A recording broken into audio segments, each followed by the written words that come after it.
Today's voiceover talent is more than just a pretty voice. Today's voiceover talent has to be a boss, a VO boss. Set yourself up with business owner strategies and success with your host, Ann Ganguza, along with some of the strongest voices in our industry. Rock your business like a boss, a VO boss. So, Gabby, Yeah. what is one of my favorite things to wear in the studio? I'll I'll tell you what, Gabby, it's Boss branded. Is it your Boss undies? We have the most amazing Boss undies. It is, Gabby, it is. The Boss undies. You need to get yourself into the frame of mind that is going to heighten your performance, just make you feel confident and just like a boss. Every day you have an opportunity to put on your Big Boss panties or your Big Boss boxers. And There you I go. think that is how you start an amazing day as an entrepreneur. Take a look at them on voboss.com. Welcome to the VO Boss Podcast. I'm your host, Ann Ganguza, along with my amazing information overloaded co-host, Gabby Nistico. Hi. Gabby, yay, me too, I should say, both of us. Yeah. Information overload. I am my head right now, Gabby. It's just too much. There's too much. Thought it would be a great time to talk about how we deal with all of this information. Find me anybody in voiceover right now who's not like, oh my God, there's so many avenues. There's so many outlets. There's so much to read on the internet. There's so many. It's Social media just alone is like, overwhelming. oh my God. Social media and websites and casting sites and oh my gosh, it's almost like it's too much and you don't even know what to do. I mean, even myself, a tech girl, even I am like, oh my God, I need to step back because it's all just too much all the time. And my brain, I think, is starting to feel the same way as like all of my social media channels, which is like completely overloaded. Gabby, what do we do? I went down a bunny hole that is Reddit the other day. Oh, yeah. Oh my God. I was like, please, dear God, no, not another social media. I can't do this. Yeah, that is a rabbit hole. Oh man. All right. So cutting through all of it, right? Cut through the clutter. Let's look at it that way. We got clutter, we got to clear it. How are we going to handle this? I think, Gabby, the first thing you've got to ask yourself is what are you using this information for? And I think we're pretty much talking about digital information, right? When we sit at our computer, right? What is the purpose for us sitting in front of that computer? Are we trying to market our businesses? Are we being social? Are we advertising our businesses on social? What is it that we're doing? I think we need to have a clear... Are we trying to learn something new? Right. I think we have to have a clear idea and a clear mind going into it, understanding what it is that we're using the medium for. And I think that's maybe a good first step in trying to declutter. It is. And I feel like what you're talking about is kind of like boss feng shui. Ooh. Because I know that you know a decent amount about the shui. I took classes. I did. I know. Mm-hmm. So, like, can you kind of overlap these two ideas a little bit? Like, what are the principles? Well, first of all, clutter. Any kind of clutter. Clutter in your house, right? Clutter This is clutter in your house means clutter in your head.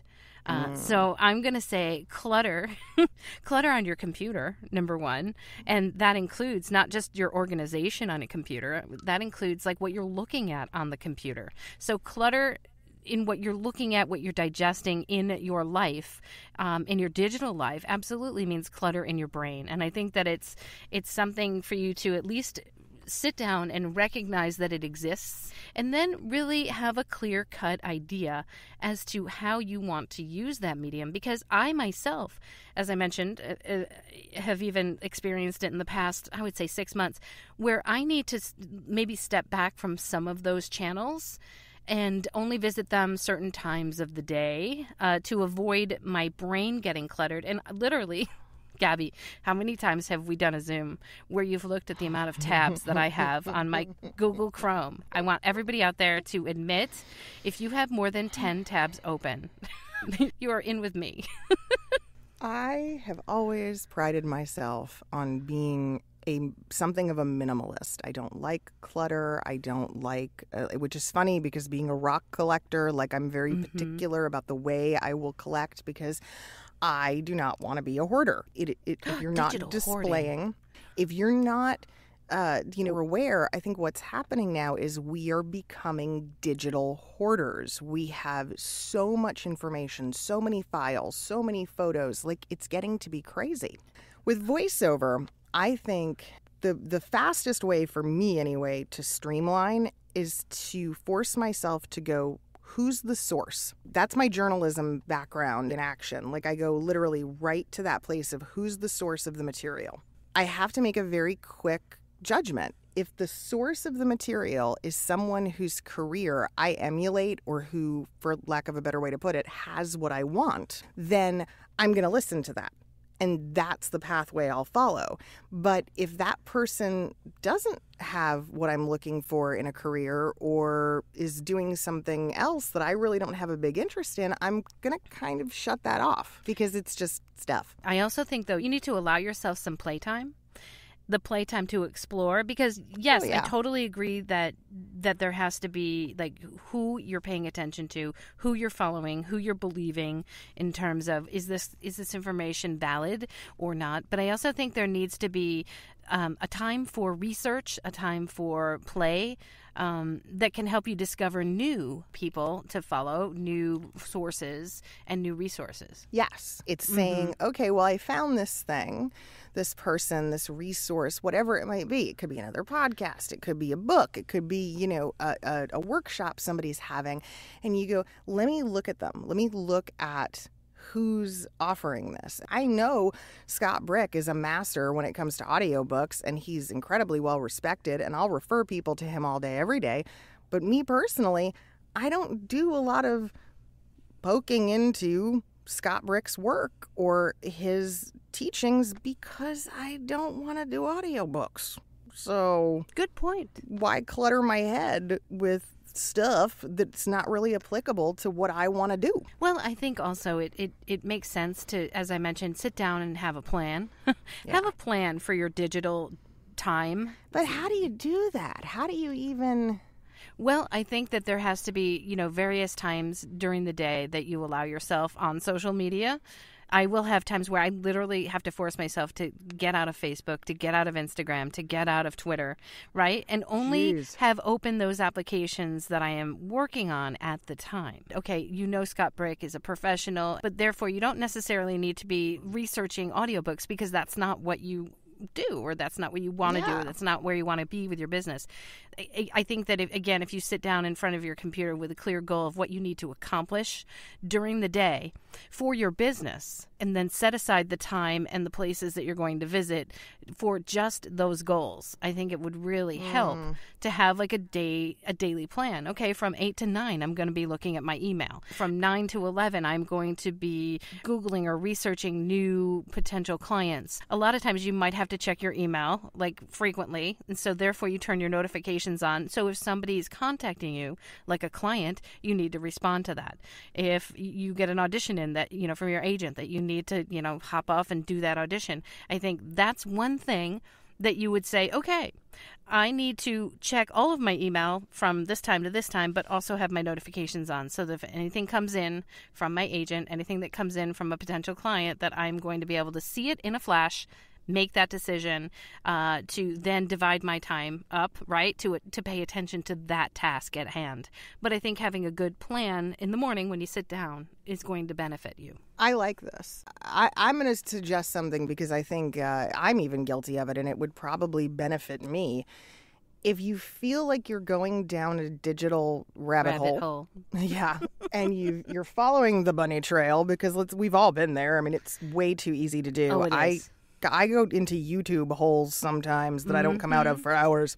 To avoid that time suck or avoid the inevitable overload that creates, go ahead and use your phone and pull up the stopwatch app or the timer app and set yourself a limit so that there's like an alarm that goes off. So maybe it's a half an hour or 45 minutes or an hour, and you go, that's it, I'm going to stop at that point and move on to something else. And Anne, as an educator, you know this, there is literally a limit to how long we can be exposed to something to where we stop absorbing, we stop learning.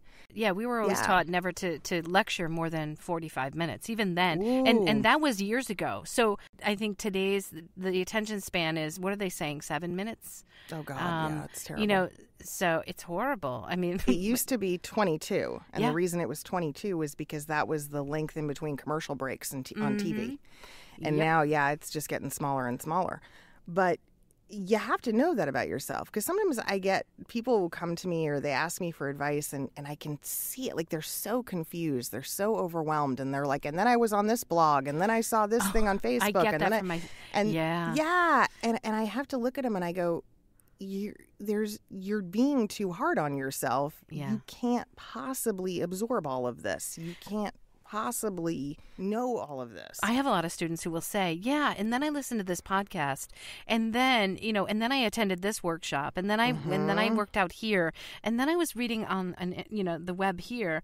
And it's funny because you're right, sometimes you can get just so sucked into it all that it then becomes something that holds you back from progressing.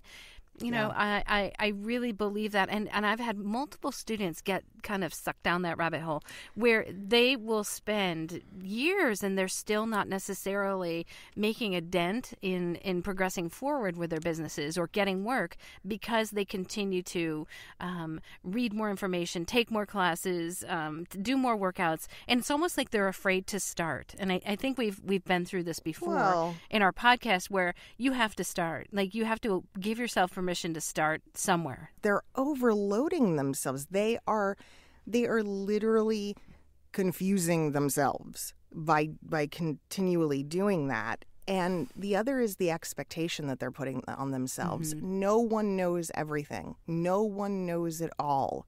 You will never be a 100% complete walking knowledge of everything there is to know about voiceover ever. It's not going to happen.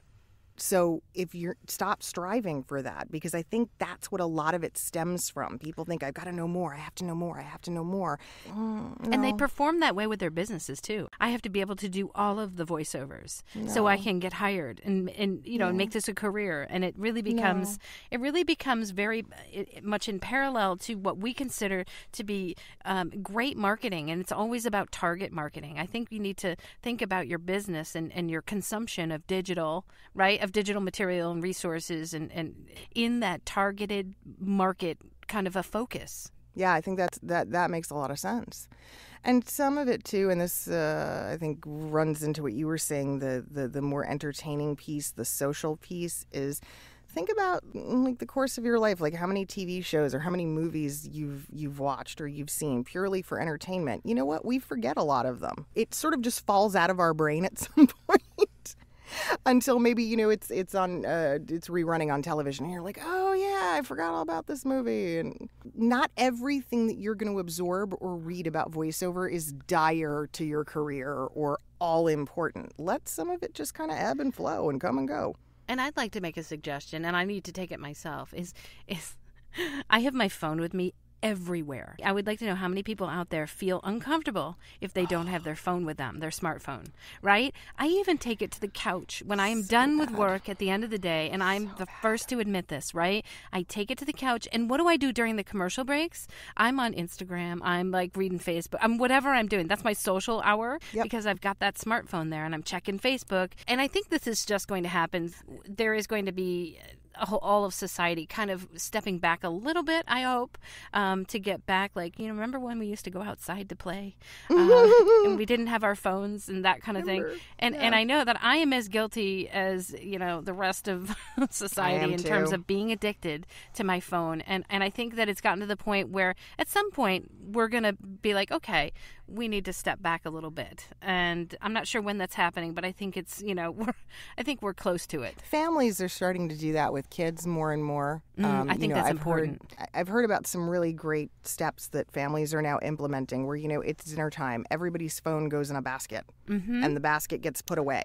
Yep. Because it's family meal time. That's what we're doing right now, and the phones can come back out later. That's beautiful. For those of us without children, we have to kind of force ourselves to do that too. I agree. It's not just about teaching someone else these values. It's about allowing those values to benefit us. I'm that way when we go out to dinner. You know, when we're out with company, that I think it's just rude to have the phone at the table. So hopefully I'm thinking that there's going to be more instances like that where it's going to be considered rude to be either looking at your phone, or that would be a nice kind of refreshing. I think it would let us all off the hook. I personally feel like I'm on the hook all the time because, we're entrepreneurs. We have to check our email all the time, and therefore I need to remain connected. And that is what I say first and foremost. But yet again, there's a fine line between that and addiction, which I'm guilty of. We all are. I think the big thing is understanding that this information, there's only going to be more and more and more of it. So we have to learn how to balance it. We've got to learn a way to navigate it sooner rather than later. I'm going to say, I want to make a pact, Gabby, with you and with our audience, right? That I am going to leave my phone. Normally I'm with my phone just about, unless I'm sleeping, right? I've got my phone by my side like 24/7, right? I am going to make a pact with you that I am going to leave my phone. I'm going to start it during, I don't know, dinner hour. How's that? I am going to leave my phone away from me, or I'm gonna keep my phone away from me for 2 hours. 2 hours a day. Ooh, I will do that with you. I think it's a great idea. I think so too. And I think it's going to give me a break, like mentally. And I think that that's going to be really helpful for our businesses and our creativity. It's going to give us like a kind of a refresh, a reboot, so that we are not completely, oh my God, I'm thinking I must answer this. I must look at, oh wait, do I have to post to here? And whatever it is, I think we need to give ourselves a break so that we can creatively reboot ourselves and our businesses. Very smart. I like that. All right, guys. So I want you to do it along with us. Who's with us? Let us know. Email us. Get in touch with us through social media. Ironically, let us know. Let us know after our 2-hour window. We'll call it a boss break. There you go. That's what it is. Oh, we're taking a boss. So everybody take a boss break with us. But listen to the boss episodes first and then take a boss break. And let us know how you are trying to help yourself detach a little bit and keep yourself from the digital chaos and information overload. Big shout out to our sponsor, IPDTL.com. You too can sound amazing and have wonderful technology to record with by going to IPDTL.com. And even though we are asking you to detach a little bit from social media time, from information time, digital, I do want to remind you that when you come back to it, we're here. We got Facebook and Instagram and Twitter and YouTube and, of course, our website, voboss.com. You guys have a great week and rock your business like a boss. Join us next week for another edition of VO Boss with your hosts, Ann Ganguza and Gabby Nisterko. All rights reserved. Ann Ganguza voice talent in association with 3 Moon Media. Redistribution with permission. Coast-to-coast connectivity via IPDTL. So, Gabby. Happy holidays, Gabby. Meow. Happy holidays in 2018. No, it's too soon. We hope your holiday season is a happy one. No. Have a peaceful and prosperous new year. Please remember to drive safely during this holiday season. Thanks for making us a part of your holiday season. Can you record my Christmas? Have a joyful holiday and a happy new year. That's what I'm going to do. I'm going to pay you to record all of my holiday greetings this year so I don't have to talk to anybody. Gabby. I can just play them and you will wish them well a bright for me, and delightful and holiday season. Yes. I am wishing you a bright and delightful, not just a delightful holiday season. That's so not conversational, Gabby. No. Gabby, I wish you a delightful holiday season. My Alexa's out there complaining. I can hear her outside the booth. Oh, shut up. Oh, my God. Hang on a minute. Oh, Alexa, stop. I'm going to cry. I just want to make you proud, Ann Ganguza. Aw, you have. Oh, my God. No worries. Oh, my God. I'm going to cry. I just heard all of that. I'm going to cry. Right? So cute. I know. I'm going to cry. I know. Let's record something. Come on. Okay. We got to try and get some episodes done. Okay. Here we go. Welcome. Welcome. Welcome to. Welcome. I'm like Elvis over here. Here we go.